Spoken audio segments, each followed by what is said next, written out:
전 세계의 미스터리한 사건 사고를 소개하는 신지우입니다. 20세기 중반 세계 2차 대전과 6.25 전쟁으로 많은 사람들이 인명피해를 입고 다른 나라로 강제 이송되는 일이 여러 번 발생했습니다.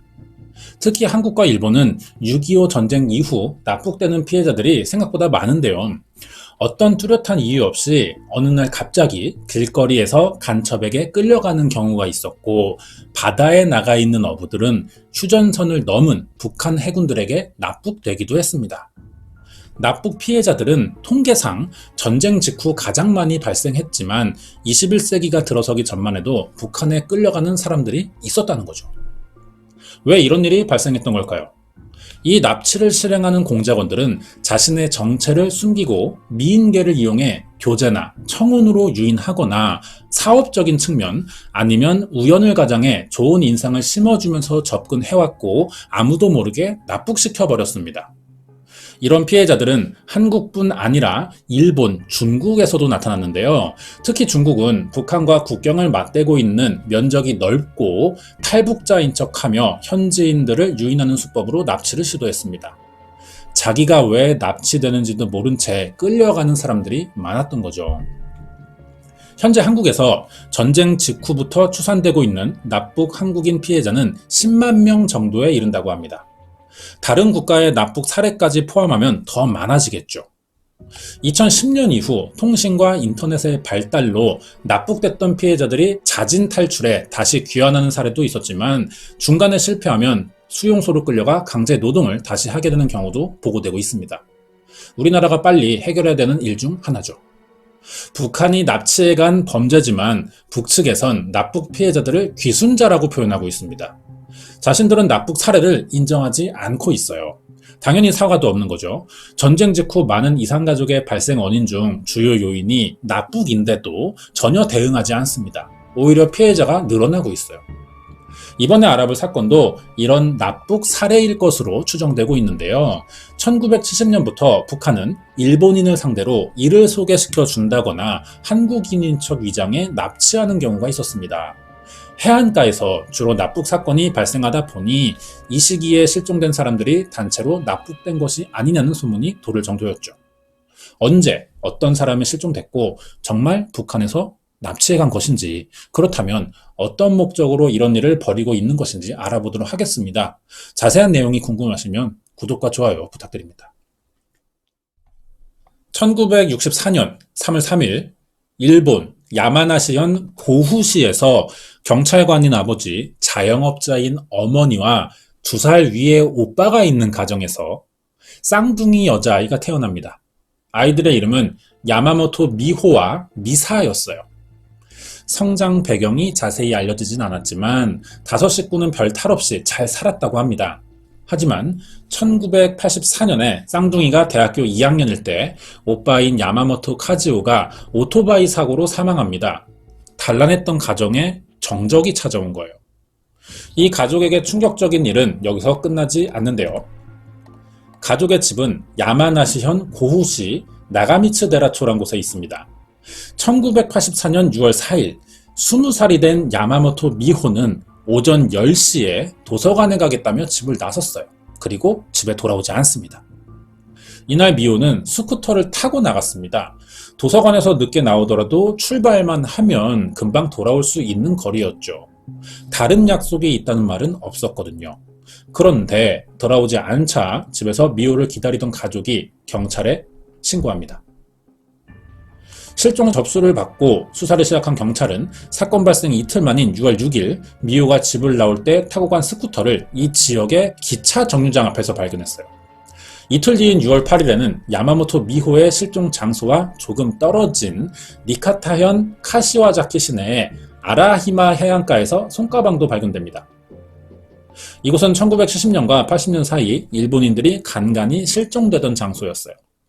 여기서 야마모토 미호의 소지품이 발견됐으니 아마 미호는 어떠한 이유로 이곳에 왔다가 해안가에서 소지품을 떨어뜨렸던 것으로 보이죠. 가방엔 미호의 면허증과 지갑이 들어있었습니다. 도난당한 물품이 없어요. 이건 미호의 돈이나 소지품을 노린 강도의 소행이 아니라 실종자의 생명을 노린 범행이 분명해 보이는 정황이죠. 경찰은 지금까지 발견된 미호의 소지품들로 수사를 더 이어나가려고 했습니다. 그러자니 이 당시 일본은 지문을 발견하더라도 신원을 특정할 수 있는 수사 기술이 도입되지 않을 때였어요. 용의선상에 올릴 사람이 없는 겁니다. 여기서 경찰 수사를 더 힘들게 한 것은 야마모토 미호를 마지막으로 본 목격자가 없었다는 거죠. 그날 미호의 마지막 인상착의를 본 유일한 사람은 가족이었고 정확히 어디서 실종됐는지도 알지 못하니 목격자를 찾는 것도 어려웠습니다. 이렇게 야마모토 미호 실종 사건은 점점 장기화되자 사건 담당 형사들은 조금씩 수사 의지를 잃어가게 됐죠. 이대로 야마모토 미호의 실종 사건은 반년이 지났는데요. 어느 날 미호의 집으로 이상한 전화가 걸려옵니다. 이 전화는 약 4년간 이어졌어요. 전화를 받으면 상대방이 아무런 말도 하지 않았다고 합니다. 설마 미호라면 누군가에 쫓기거나 감시를 당하는 것인지 아니면 정난 전화인지 발신자를 알 수 없으니까 가족은 전화를 받았지만 할 수 있는 게 없었어요. 그러다 대부분 몇 초 뒤에 전화가 끊깁니다. 그동안 야마모토 미호를 찾는 수사가 계속됐지만 6개월 전에 비해 하나도 나아진 건 없었어요. 실종 기간이 길어지자 경찰 관계자나 기자들은 미호의 생존 가능성이 없다고 보기 시작합니다. 가족이 초조해 질 수밖에 없는 거죠. 조금이라도 미호의 실종에 대한 정보를 아는 사람이 있다면 경찰에 제보해주거나 가족에 알려주기라도 할 텐데 그런 사람이 전혀 나타나지 않는 겁니다. 야마모토 미호가 실종된 지는 3년 4개월쯤이 지나갔고 여전히 집으로 이 수상한 전화는 계속됐어요. 자주 걸려오진 않았지만 6개월 동안 2번은 10분에서 15분 정도가 이어졌는데요. 역시 상대방은 아무런 말을 하지 않습니다. 가족은 미호가 건 전화일지도 모른다는 생각에 딸의 이름을 부르며 물어봤지만 상대방은 한마디도 하지 않았어요. 1987년 10월 18일 전화는 한 번 더 걸려옵니다. 이번 전화는 달랐어요. 말은 없었지만 상대방이 울고 있었습니다. 전화를 받은 사람은 쌍둥이인 미사인데요. 확실하진 않지만 미호라는 생각에 잘 있냐고 묻자 상대방은 힘없는 목소리로 잘 있다는 대답을 했습니다. 이번엔 미사의 통화를 듣고 달려온 어머니가 전화를 바꿔요. 잘 있느냐 물어봤고 어서 돌아오라는 말을 했지만 이번엔 대답 대신 마치 TV 소리로 추정되는 소음이 커지면서 전화가 끊어집니다. 그런데 이 전화가 금방 다시 걸려와요. 이번엔 쌍둥이인 미사가 다시 받습니다. 마지막으로 소지품이 발견된 그 카시자와키에 간 사실이 있는지를 물어봤는데요. 그러자 전화는 또 끊기는 거예요. 전화를 계속할수록 점점 미호라는 확신이 들기 시작했습니다. 누군가에게 쫓기기라도 하는 건지 아니면 범인이 미호인 척하고 전화를 걸었다가 실종 장소로 추정되는 곳을 말하자 범행이 들킬지도 모른다는 생각이 들어서 한 행동 같은데요. 전화가 곧바로 또 걸려옵니다. 틀림없이 미호일 것이라 생각한 쌍둥이는 받자마자 빨리 돌아오라고 이야기했어요. 그러자 통화는 다시 끊어집니다. 10분 사이 3번의 통화가 반복됐지만 아무런 대화는 하지 못했죠. 경찰은 야마모토 미호의 실종에만 초점을 두고 수사를 계속했습니다. 전화 통화가 온 사실도 알고 있었지만 통화 발신지를 추적할 만큼 길게 이어지지는 못해서 이 통화가 미호의 행방을 알 수 있는 단서가 되지 못했어요. 당시 일본에선 성별을 가리지 않고 이유 없이 20, 30대 실종자들이 발생하고 있었지만 설마 누군가가 납치하고 있을 거란 생각까지는 하지 못했던 겁니다. 전혀 대처를 하지 못한 거죠. 이대로 실종자들은 계속 늘어가고 있었습니다. 1980년에 일본 산케이 신문은 이 연쇄 실종의 원인이 납북일지도 모른다는 가능성을 이야기하는 중이었고 같은 시기 한국 정부에서도 납북됐을지 모른다는 이야기를 해준 적이 있습니다. 그런데 일본은 이 사실을 전혀 믿지 않는 거예요. 그러던 중 1987년 대한항공의 858 폭파 사건이 일어났어요. 칼기어. 주범인 김연희가 직접 범행을 인정했고 탈북자와 일본으로 망명해온 북한 공작원, 북한에서 넘어온 제1교포들과 일본인들이 이 이야기를 시작하자 북한 정부는 젊은 사람을 대상으로 벌인 계획적인 납치 사건이라는 사실을 인정하게 되는데요. 사안의 심각성을 인지한 일본 정부는 1991년에 공식적으로 북한 정부에 해명을 요구합니다. 그러자 갑자기 북한은 납북 사실이 없다며 말을 바꿨어요. 이런 상황이 계속 이어지면서 시간은 2000년대로 들어섭니다. 일본 총리였던 고이즈미 주니치로가 9월 17일에 북한을 방문하면서 일북 정상회담이 열린 거예요. 여기서 김정일 국방위원장은 북한 내 특수기관 공작원들이 의도적인 일본인 13명의 납치 사실이 있었다는 인정을 하고 사과까지 합니다. 그런데 사실 이 사과는 김정일의 표면적인 행위였던 거고요. 이 사건은 영웅주의에 빠진 공작원들이 실적을 쌓아 진급하기 위해 일본인들을 납치해왔던 것이라고 설명했습니다. 자신은 사건을 인지한 뒤로 관계자들을 모두 징계 처리했으며 자신과는 관계없는 일이라고 선을 긋는 거예요. 핑계죠. 이 회담을 계기로 1978년에 납북됐던 부부가 일본에 귀국하면서 방송국과 인터뷰 도중 카시와자키라는 지명을 몇 번 언급한 적이 있습니다. 카시와자키는 아까 이야기한 대로 야마모토 미호의 소지품이 발견된 장소예요. 이곳 해안가가 일본인들이 주로 납북된 장소였기 때문에 가족은 미호도 높은 확률로 납북됐을 것이라고 생각합니다. 납치일지도 모른다고 의심만 하던 차에 이 납북 피해자들이 일본으로 돌아와 증언을 하자 확신으로 바뀌게 된 거죠. 쌍둥이인 미사는 납북 문제가 명확해진 지금이라도 사건을 알리지 않으면 평생 미호를 못 만날 것이라는 생각에 직접 신문사에 편지를 썼습니다. 가족이 적극적으로 움직이자 야마나시 현의 경찰이 실종자 가족에게 연락해 야마모토 미호의 실종 경위와 상황, 가족들의 입장을 확인했죠. 경찰의 도움으로 야마모토 미호를 납북 가능성이 높은 특정 실종자 목록에 올렸고 이것을 계기로 미호의 무사 귀환을 원하는 운동이 일어납니다. 일본 정부와 경찰에 미호의 생환을 요청하는 캠페인이 1년간 열렸고요. 여기서 20만 명 이상의 시민이 서명했어요.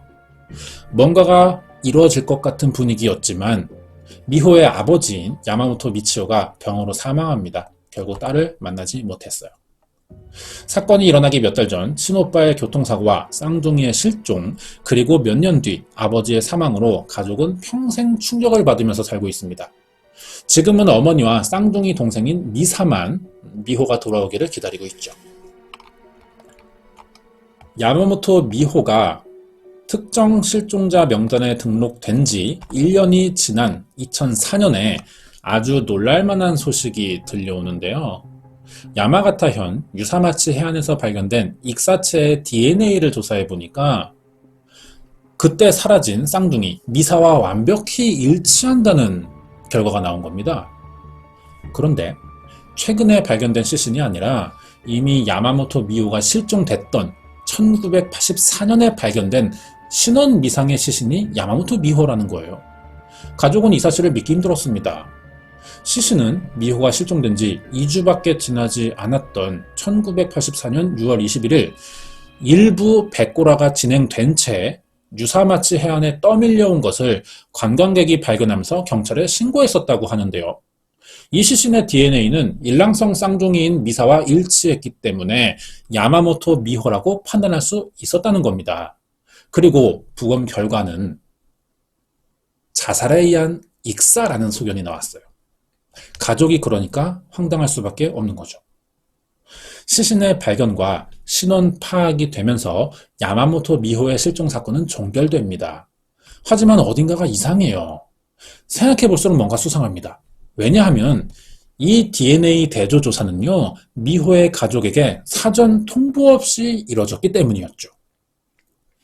야마모토 미호의 가족에게 도움을 주고 싶어 하던 야마나시 현의 경찰은 미호라는 여성으로 추정되는 시신을 두고 발견했는데 하나는 DNA 감정이 가능한 상태니 실시해보자면서 2004년 4월 26일 가족에게 먼저 연락을 해왔습니다. 여기에 일정이 맞지 않으면 다른 날이라도 감정을 해보겠다는 연락을 4차례나 가족에게 알렸다고 했어요. 그럼 가족의 입장은 어떨까요? 한 번도 경찰의 연락을 받은 적이 없다고 합니다. 만약 이 사실을 경찰에게 들었다면 가족이 이 일을 잊어버릴 리는 없고요. 어떻게든 미호의 신원을 알기 위한 수사에 협조했을 겁니다. 하지만 가족은 그런 적이 없다는데요. 경찰이 4번이나 수사 협조를 의뢰했지만 가족이 소식을 듣지 못했다는 건 어느 한쪽의 일방적인 거짓말로 보입니다. 진실은 둘 중 하나가 알고 있겠죠. 이런 수상한 정황 외에도 야마나시현 경찰의 주장을 합리적으로 의심해 볼 수가 있어요. 동생과 DNA가 일치한다 그랬죠. 20년 전에 발견된 시신의 DNA를 어떻게 감식이 가능할 정도로 온전히 보관했으며 감정 결과는 또 어떻게 완전히 일치하냐는 겁니다. DNA의 완벽한 일치라는 건요, 당사자와의 DNA 비교밖에 없어요. 자기 DNA를 자기 거랑 비교해야만 완벽한 일치가 나옵니다. 여러분도 잘 아시지만 DNA 감정은요, 최대 99.9%라는 표현을 씁니다. 확실히 어딘가 이상한 거죠. 경찰은 신원미상의 여성 시신을 야마모토 미호라고 특정했지만 발견 당시 이 시신을 부검해 보니 야마모토 미호의 신체 조건과 유사점은 전혀 없다는 사실도 드러납니다. 키와 체형, 발견 당시 복장, 속옷 사이즈, 그 외 모든 것이 미호와 다르다는 거예요.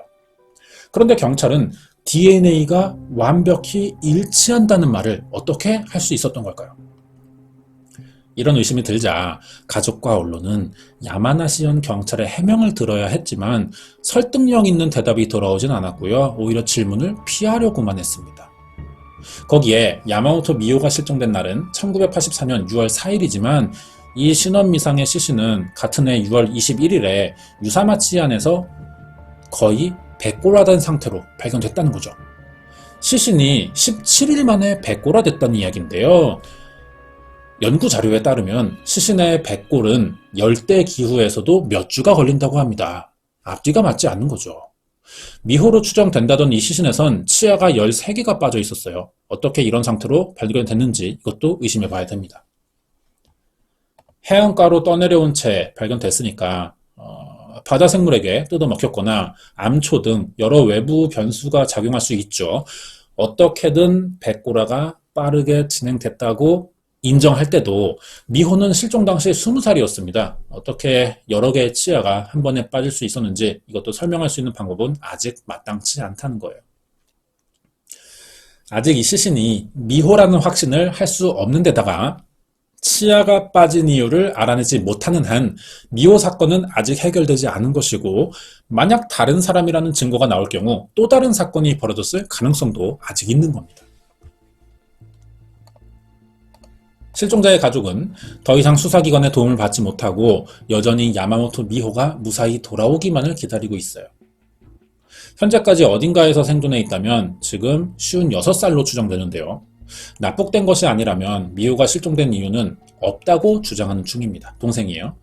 만약 1984년에 발견된 신원미상의 여성 시신에 대해 더 정확한 DNA 감식을 해본 뒤 미호로 확인된다면 늦게라도 장례를 치러주고 싶다는 입장을 밝히는 중입니다. 특정 실종자 조사회라는 기관이 있어요. 보통의 실종은 원인을 알 수 없는 상황에서 사라지는 경우가 많죠. 그런데 이번 사건은 북한에서 납치해갔다는 정황이 특정되는 상태라 이런 실종은 특정 실종자로 분류되는데요. 여기서 야마모토 미호를 납북 피해자로 접수해둔 상태이고 미호가 납북당하려다 실패해 목숨을 잃었을 가능성도 이야기하고 있습니다. 한때 북한 공작원이었던 안명진이라는 사람이 있어요. 이 사람이 했던 말 중에 일본인을 상대로 납북한 사실을 인정한 적도 있거든요. 이 사람 말 들어보니까 젊은 사람들을 납치하던 중 강하게 저항하는 경우는 심한 구타를 했었다고 합니다. 피해자가 이걸로 사망하는 경우도 있다고 진술했어요. 북한에서 한국으로 망명한 인물 중에는 권혁이라는 사람도 있는데요. 1994년에 북한에서 본 여성이 야마모토 미호와 아주 닮았다는 증언을 한 적이 있습니다. 이런 사실들로 봤을 때 북한에 억류돼서 다른 일본인들과 살아가고 있을 가능성을 이야기했거든요. 여러모로 볼 때 야마모토 미호는 지금 북한에 있을 가능성이 아주 높은 상황이죠. 북한에 억류돼 있다가 돌아온 사람들의 증언을 바탕으로 야마모토 미호의 가족은 일본 민간 단체에서 지원하는 대북 라디오 전파 방송이 있습니다. 시오카제라고 하는데요. 여기를 통해서 미호를 돌려보내 달라는 라디오를 틀어주는 중이죠. 무사 생還을 기다리고 있습니다. 1984년 6월 4일 도서관을 간다며 집을 나간 야마모토 미호는 어떤 일을 당해 사라졌던 걸까요? 가족과 납북 생존 피해자들의 증언대로 북한에 억류되어 있는 것인지 아니면 누군가를 만나 범죄에 희생된 것인지 궁금하지만 아는 사람이 아무도 없습니다. 이 사건의 진실은 당사자인 야마모토 미호만 알고 있겠죠. 준비한 내용 여기까지입니다. 끝까지 봐주셔서 감사드리고요. 이번 이야기는 일본의 장기 미제 중 하나인 야마모토 미호 실종 사건 파일이었습니다.